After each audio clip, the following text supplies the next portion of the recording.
আজকে আমরা আলোচনা করব ভারতীয় উপমহাদেশে মুঘল শাসনামল নিয়ে আমরা আলোচনা করব। স্টেপ 1 এ সংক্ষিপ্ত আলোচনা দেওয়া আছে যে 1526 খ্রিস্টাব্দে পানিপথের প্রথম যুদ্ধ সেটা ভারতে হয়েছিল, সেটা একটা যুগান্তকারী যুদ্ধ।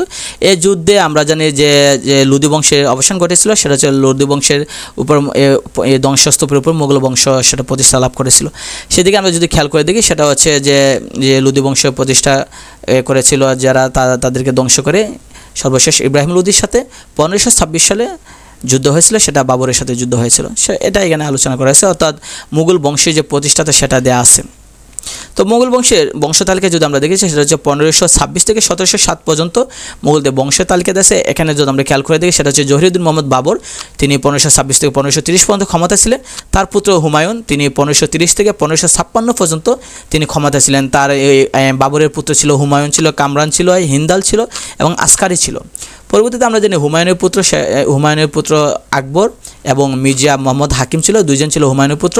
তো হুমায়ুনের পুত্র আকবর তিনি ক্ষমতা ছিলেন, সেটা 1556 থেকে 1605 পর্যন্ত তিনি ক্ষমতা ছিল। তো আকবরের আবার ছিল 3 পুত্র ছিল, সেটা হচ্ছে জাহাঙ্গীর, মুরাদ এবং দানিয়াল ছিল। এই আকবরের যে পুত্র জাহাঙ্গীর তিনি আবার শাসন করেছেন, তিনি 1605 থেকে 1627 পর্যন্ত তিনি শাসন করেছিলেন। পরবর্তীতে জাহাঙ্গীরের যে পুত্র ছিল, জাহাঙ্গীরের পুত্র ছিল আপনার শাহজাহান, ছিল খসরু, ছিল পারভেজ, ছিল শাহরিয়ার ছিল। এদের মধ্যে জাহাঙ্গীরের পুত্র শাহজাহান তিনি 1627 থেকে 1658 খ্রিস্টাব্দ পর্যন্ত তিনি ক্ষমতায় ছিলেন। পরবর্তীতে আবার শাহজাহানের পুত্র ছিল আওরঙ্গজেব, দারা শিকো, সুজা এবং মুরাদ ছিল। এখানে দেখা যায় যে শাহজাহানের পুত্র আওরঙ্গজেব তিনি ক্ষমতায় ছিলেন 1658 থেকে 1707 পর্যন্ত তিনি ক্ষমতায় ছিলেন। এই হলো মুঘল বংশের যে তালিকা, সেই তালিকাটা এখানে দেওয়া হইল।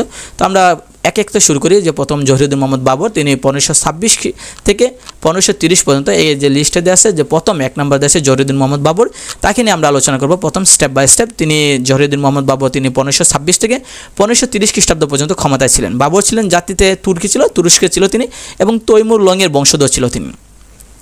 ভারতীয় উপমহাদেশে মুঘল সাম্রাজ্য প্রতিষ্ঠা করেছেন এই জহিরুদ্দিন মোহাম্মদ বাবর 1526 সালে।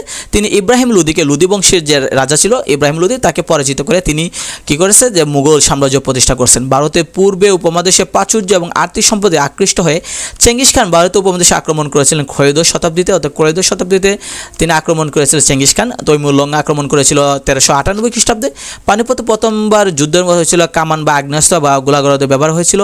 খানোয়ার যুদ্ধ সংঘটিত হয়েছিল 1527 খ্রিস্টাব্দ। যুদ্ধ জয়লাভ করেন বাবর রানা সংগ্রাম সিংহের বিরুদ্ধে। এ হলো বিষয়। তো আমরা এইদিকে যদি আমরা আরও খেয়াল করে দেখি সেটা হচ্ছে তুর্কি ভাষায় রচিত বাবরের আত্মজীবনী একটা বই আছে, সেটা হচ্ছে বাবরি নামা, যেটা তুর্কি বাবর বলা হয়, রচিত হয়েছিল, বাবর নিজেই রচনা করেছিলেন।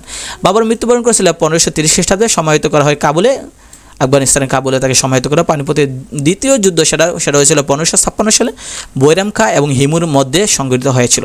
পানিপথে আরেকটা যুদ্ধ হয়েছিল, সেটা হচ্ছে তৃতীয় যুদ্ধ, সেটা 1761 সালে হয়েছিল। সেটা আহমেদ শাহ আবদালি এবং মারাঠাদের মধ্যে এই যুদ্ধটা হয়েছিল। তো আমরা যদি এদিকে খেয়াল করি যে বাবরের পুত্র হুমায়ুন, তার পুরো নাম ছিল নাসিরউদ্দিন মোহাম্মদ হুমায়ুন, তিনি 1530 থেকে 1540, আবার 1555 থেকে 1556 পর্যন্ত ক্ষমতায় ছিলেন, দুইবার ছিলেন ক্ষমতায়। তো হুমায়ুন শব্দ অর্থ ভাগ্যবান। হুমায়ুন দিল্লির সিংহাসনে আরোহণ করেছিলেন। তার নাসিরউদ্দিন হুমায়ুন বাদশাহ উপাধি দান করে। হুমায়ুন শের শাহর মধ্যে চোষার একটা যুদ্ধ হয়েছিল, সেটা হচ্ছে 1539 সালে। হুমায়ুন এবং শের খানের সাথে, অর্থাৎ শের খানের মধ্যে কোন যে যুদ্ধ হয়েছিল সেটা হচ্ছে 1540 সালে। অর্থাৎ হুমায়ুন এবং শের শাহর সাথে যে চোষার যুদ্ধ হয়েছিল সেটা হচ্ছে 1539 সালে। আবার শের খানের সাথে আরেকটা যুদ্ধ হয়েছিল, সেটা হচ্ছে 1540 সালে। হুমায়ুন পুনরায় দিল্লির সিংহাসনে আরোহণ করেছিল 1555 সালে। মানে এখানে হচ্ছে বিষয়টা হচ্ছে এরকম, হুমায়ুন এবং শের খান যেটা কৌনজের যুদ্ধ হয়েছিল 1540 সালে, সে যুদ্ধে হুমায়ুন পরাজিত হয় এবং সিংহাসন থেকে তিনি নেমে যান এবং সিংহাসনে বসেছিলেন শের খান বসেছিলেন। পরবর্তীতে আবার হুমায়ুন তিনি আবার যুদ্ধে 1555 সালে শের খানকে পরাজিত করে আবার তিনি নিজে 1555 সালে আবার সিংহাসনে বসেছিলেন। শেরশাহ 1540 থেকে 1545 পর্যন্ত রাজত্ব করেন। শেরশাহ ইতিহাসে শেরখান নামে পরিচিত লাভ করেছিল। আচ্ছা, এখানে আছে যে শেরশাহের বাল্য নাম ছিল ফরিদ। আফগান দুর্গ ও কাউরান সরাই নির্মাণ করেছিলেন শেরশাহ বাংলাকে 29টি সরকারে ভাগ করেছিল। শেরশাহ রাজত্বকালে শ্রেষ্ঠ কীর্তি ছিল রাজস্ব সংস্কার। তিনি রাজস্ব সংস্কারে অনেক অবদান রেখেছেন। কবুলিয়ত ও পাট্টা ব্যবস্থা এবং শুল্ক ও মুদ্রানীতি সংস্কার করেছিলেন তিনি। যোগাযোগের জন্য তিনি অনেক ব্যবস্থা করেছেন, সেটা হচ্ছে গ্র্যান্ড ট্রাঙ্ক রোড সেটা তৈরি করেছিলেন, সেটা যা শরিকি আজম নামে পরিচিত ছিল। এই রোড পূর্ববঙ্গের সোনারগাঁও থেকে পাঞ্জাব পর্যন্ত ছিল। শেরশাহ ঘোড়াডাকের প্রচলন ব্যবস্থা করেছেন, অর্থাৎ সেই সময় মানুষেরা যে পিয়ন যে ছিল, এই পোস্ট অফিসের পিয়ন যারা, তারা কী করতো যে পায়ে হেঁটে এক জায়গাতে আরেক জায়গায় চিঠি দিত। তো তিনি কী করেছিলেন যে ঘোড়ার ডাকের ব্যবস্থা করেছিলেন। শেরশাহ মৃত্যুবরণ করে বারুদের বিস্ফোরণেও 1545 সালে। শেরশাহ মৃত্যুর পর সিংহাসনে বসেন তার পুত্র জালাল খাঁ। তো এখানে হুমায়ুন রাজ্য আবার পুনরায় দখল করেন, সেটা হচ্ছে হুমায়ুন নির্বাসিত জীবনযাপন করেছিলেন দীর্ঘ 15 বছর। অর্থাৎ শেরশাহ যখন এই আক্রমণ করেছিল রাজ্য, যে হুমায়ুনকে আক্রমণ করেছিল, তখন যে হুমায়ুন পরাজিত হওয়ার পর এই হুমায়ুনকে তখন তারা কী করেছে, যে দীর্ঘ 15 বছর তারা কী করেছে, যে নির্বাসিত জীবন দিয়েছিল, অর্থাৎ জেলখানাবন্দি বা যেটাকে বলা হয় নির্বাসিত জীবন, সেটা দিয়েছিল। আবার 1555 খ্রিস্টাব্দে শিরো হিন্দির যুদ্ধে অর্থাৎ সেটা হচ্ছে সিকান্দারের সুরকে পরাজিত করে হুমায়ুন আবার পুনরায় দিল্লি এবং আগ্রা কী করে পুনরুদ্ধার করেছিলেন। হুমায়ুন মারা গিয়েছিল 1556 খ্রিস্টাব্দে, গ্রন্থাগারের সিঁড়ি থেকে পড়ে গিয়ে তিনি মারা গিয়েছিল। তো হুমায়ুন মারা যাওয়ার পর তার পুত্র আকবর তিনি সিংহাসনে বসেছিলেন, সেটা হচ্ছে 1556 থেকে 1605 পর্যন্ত তিনি ক্ষমতা ছিলেন। জন্মগ্রহণ করেছিলেন 1542। আমার হুমায়ুন দেখা গেছে পুরা নাম ছিল জালাউদ্দিন মোহাম্মদ আকবর, তার পুরা নাম ছিল, যে হুমায়ুনের পুত্র যে আকবর তার পুরা নাম ছিল জালালউদ্দিন মোহাম্মদ আকবর। ক্ষমতা আরোহণ করেছিল 1556 খ্রিস্টাব্দে 14 ফেব্রুয়ারিতে, তখন তার বয়স ছিল মাত্র 13 বছর। কারণ হুমায়ুন তখন দেখা গেছে যে 1526 খ্রিস্টাব্দে গ্রন্থাগারে অর্থাৎ লাইব্রেরি সিঁড়ি থেকে পরে তিনি মারা যান। তখন তার পুত্র ছিল আকবর ছিল 13 বছর বয়সে, তাই তখন 13 বছর বয়সে তাকে সিংহাসন বসিয়ে দেওয়া হয়। পানিপথের দ্বিতীয় যুদ্ধ সেটা বৈরাম খাঁ এবং হিমুর মধ্যে হয়েছিল। সম্রাট আকবর বাংলা জয় করেন, দাউদ কররানীর শাসনামলে তিনি বাংলা জয় করেছিলেন। তো আমরা যদি এই দিকে খেয়াল করে দেখি, সেটা হচ্ছে বৈরাম খান ছিলেন আকবরের অভিভাবক ছিলেন।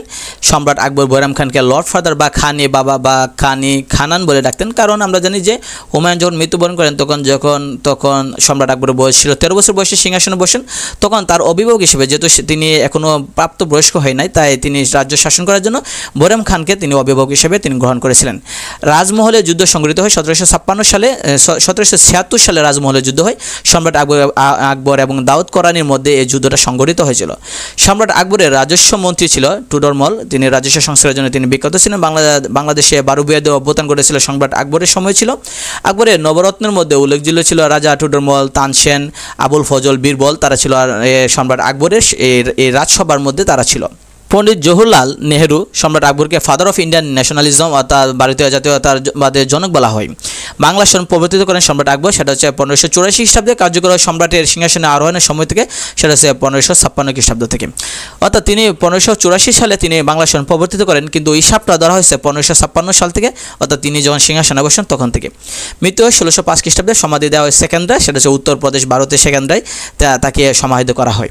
তারপর তার পুত্র হচ্ছে সম্রাট জাহাঙ্গীর, সেটা হচ্ছে 1605 থেকে 1627 খ্রিস্টাব্দ পর্যন্ত তিনি ক্ষমতা ছিলেন। ক্ষমতায় বসেন 1605 খ্রিস্টাব্দে। উপাধি ছিল, তার নাম ছিল নুরউদ্দিন মোহাম্মদ জাহাঙ্গীর, আর বাদশাহ গাজী নামে ছিল। প্রকৃত নাম ছিল নুরউদ্দিন মোহাম্মদ সেলিম ছিল তার নাম, প্রকৃত নাম।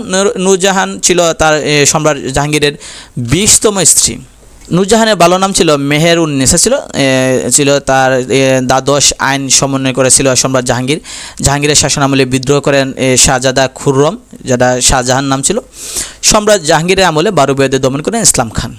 তো এখানে খেয়াল করার বিষয় হচ্ছে যে নূরজাহানের ছিল সম্রাট জাহাঙ্গীরের 20তম স্ত্রী ছিল। যাই হোক, সম্রাট শাহজাহান, আমরা জানি যে সম্রাট শাহজাহান 1627 থেকে 1658 খ্রিস্টাব্দ পর্যন্ত সম্রাট শাহজাহান ছিল, ক্ষমতায় ছিল। প্রকৃত নাম ছিল শাহাবুদ্দিন মোহাম্মদ শাহজাহান, যার আরেকটা নাম ছিল যে খুররম ছিল। ক্ষমতায় আরোহণ করেছিল 1627 খ্রিস্টাব্দে। সম্রাট শাহজাহানের রাজত্বকাল ছিল দাক্ষিণাত্যে ভয়াবহ দুর্ভিক্ষ দেখা দেয় তার রাজত্বকালে।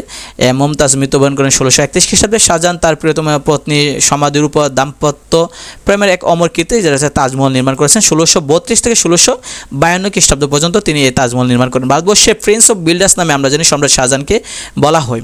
আরও যদি আমরা খেয়াল করে দেখি, সেটা হচ্ছে তাজমহল এবং ময়ূর সিংহাসন তিনি করেছিলেন। তাজমহলের রূপকার এবং স্থপতি ছিল মাস্টারদা উস্তাদ আহমেদ লাহুরি ছিল। দিল্লির দেওয়ানি আম এবং দেওয়ানি খাস নির্মাণ করেছিলেন শাহজাহান নির্মাণ করেছিলেন। তো শাহজাহানের পুত্র সম্রাট আওরঙ্গজেব 1658 থেকে 1707 খ্রিস্টাব্দ পর্যন্ত তিনি সিংহাসনে বসেছিলেন। উপাধি ছিলেন আলমগীর বাদশাহ গাজী। প্রকৃত নাম ছিল আবু মুজাফফর মহিউদ্দিন মোহাম্মদ আওরঙ্গজেব আলমগীর।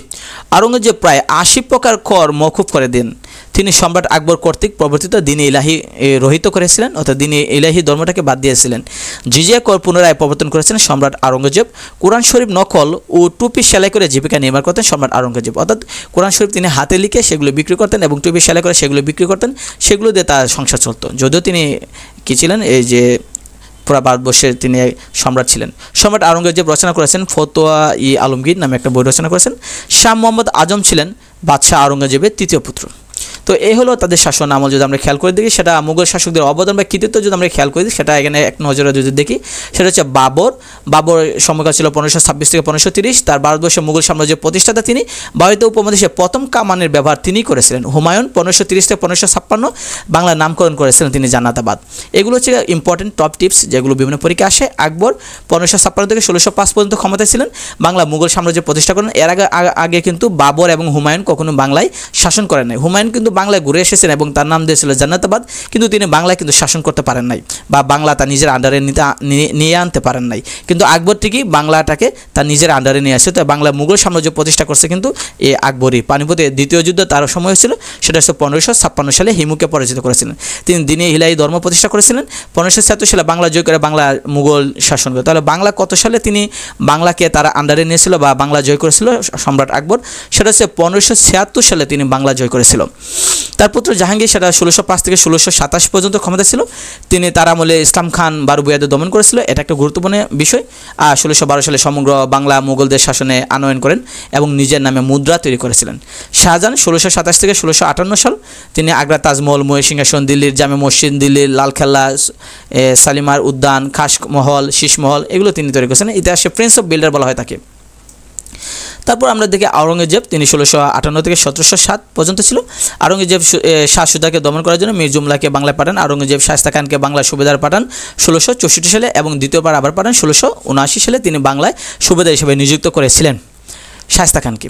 দ্বিতীয় বাহাদুর শাহ তিনিও বাংলা রাজত্ব করেছিলেন, কিন্তু তার ইতিহাসটা এমন গুরুত্বপূর্ণ নয়, তাই তার শাসন আমলও তেমন খুঁজে পাওয়া যায় না। সেটা হচ্ছে মুঘল বংশের শেষ সম্রাট ছিল দ্বিতীয় বাহাদুর শাহ। আর 2 নম্বর হচ্ছে তিনি 1857 সালে সিপাহী বিদ্রোহের জন্য ইংরেজরা মিয়ানমারের রেঙ্গুনে নির্বাসনে দেওয়া হয়। অর্থাৎ 1857 সালে সিপাহী বিদ্রোহ হয়েছিল, তখন ইংরেজরা দ্বিতীয় বাহাদুর শাহকে তারা কী করছে, মিয়ানমারের রেঙ্গুনে তারা নির্বাসনে দিয়েছে। নির্বাসন মানে জেল হিসেবে কি আপনার নজরবন্দি করে তাকে ওইখানে পাঠিয়ে দেওয়া হয়েছিল। এ হলো মুঘল সাম্রাজ্য নিয়ে বিস্তারিত আলোচনা। যা বাবর শব্দের অর্থ বাঘ, যারা তুর্কি শব্দ। জিন্দাপির বলা হয় সম্রাট আওরঙ্গজেবকে বলা হয়। হুমায়ুন বাংলার নাম দিয়েছিলেন জান্নাতাবাদ। ভারতের গোলন্দাজ বাহিনী প্রবর্তন করেন কিন্তু বাবর। আগ্রা দুর্গ নির্মাণ করেন শাহজাহান। এবং মুঘলদের মধ্যে সর্বশ্রেষ্ঠ সম্রাট ছিল কিন্তু আকবরই ছিল সর্বশ্রেষ্ঠ সম্রাট ছিল। তো এ হলো বিস্তারিত বিষয়, সেটা হচ্ছে যে মুঘল নিয়ে যত বিস্তারিত বিষয়। পরবর্তীতে আমরা ভিডিওতে আমরা জানবো আকবর শাসন এবং বারুবিয়া সম্পর্কে আমরা বিস্তারিত জানবো।